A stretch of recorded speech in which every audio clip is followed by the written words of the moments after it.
Direct News TV. September 23, 2023.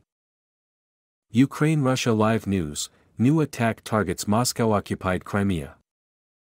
A Russian-installed official says Crimea has again come under attack, a day after the headquarters of Russia's Black Sea Fleet on the occupied peninsula was hit by missiles. Ukraine claims dozens, including senior Russian Navy commanders, died or were wounded in the strikes on naval headquarters in the port city of Sevastopol a day earlier. Ukraine's attacks important for its strategy and morale, analyst Hanna Shelest, a security analyst with the Ukrainian Prism NGO, says Kyiv's attacks on Crimea are important for its strategy and morale. The attacks of Ukraine in the last 2 weeks clearly demonstrate that Russian forces are not almighty and they can be countered, she told Al Jazeera. From the strategic point of view, the attack, is also important, she said. Shelest added that the majority of the attacks on Ukraine's southern region come from Crimea, and moves to diminish the capabilities there are strategically important. Poland's PM tells Zelensky to never insult Polish people again. Poland's Prime Minister has told Ukrainian President Volodymyr Zelensky to never insult Poles again, using harsh rhetoric towards Kyiv over a simmering dispute between the two countries about Ukrainian grain imports.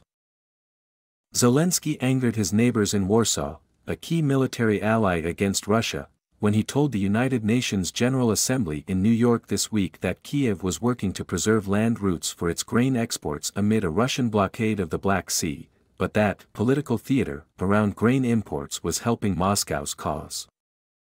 U.S., South Korea, Japan raise concerns over Russia and Korea cooperation. U.S. Secretary of State Antony Blinken, together with his South Korean and Japanese counterparts, has expressed serious concern over the discussion of military cooperation between Russia and North Korea, according to South Korea's foreign ministry. Blinken, South Korea's Foreign Minister Park Jin and Japan's Foreign Minister Yoko Kamikawa agreed to respond firmly to any acts that threaten regional security in violation of UN Security Council resolution in a brief meeting on Friday, the ministry said in a statement. Kyiv breaks through Russian lines in south, general to CNN. Kyiv's army has broken through Russian lines in southern Ukraine, making progress in the Zaporizhia region, the general leading the offensive there has told the U.S. media. On the left flank, near the village of Verbov, we have a breakthrough and we continue to advance further, General Alexander Tarnavsky told CNN. He acknowledged the advance had been slower than Ukraine hoped, adding, "Not as fast as it was expected, not like in the movies about the Second World War." Ukraine launched its counteroffensive to claw back territory from Russian forces in June. Crimea official tells residents, stop sowing panic. Mikhail Razvozhev, the Russian-installed governor of Crimea, told worried residents to remain calm, saying the military is targeting missile attacks on the occupied territory. Russian air defense systems responded and missile debris has been scattered over the main city of Sevastopol, he wrote on Telegram. Air sirens are sounding and a smoke screen has been deployed over the city, social media reports said. I see your messages on social networks regarding shelters in Sevastopol. We earnestly ask everyone, stop sowing panic and pleasing our enemies with this. Panic is their main goal, said Razvozhev.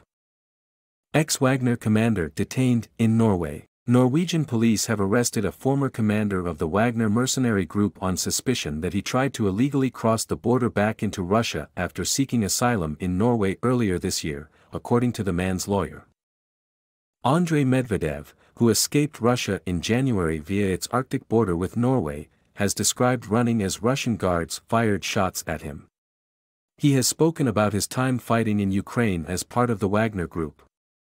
Police said in a statement late on Friday that a man in his 20s had been taken into custody for attempting to illegally cross the Russian border, but did not name him. An officer with the Finnmark local police declined to give the arrested man's identity, according to the Reuters news agency. Crossing the border to Russia is allowed only at designated points.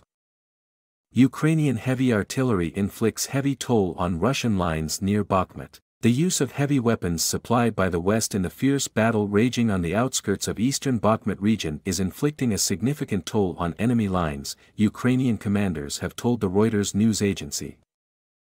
Buoyed after the capture last week of the key village of Klishchivka, Ukrainian troops have lauded the 155mm howitzers as key equipment being provided by the United States and its NATO allies.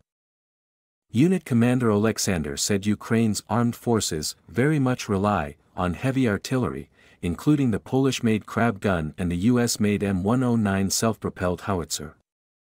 Even one gun can completely turn the situation around. An attack can be stopped with one such gun, he said.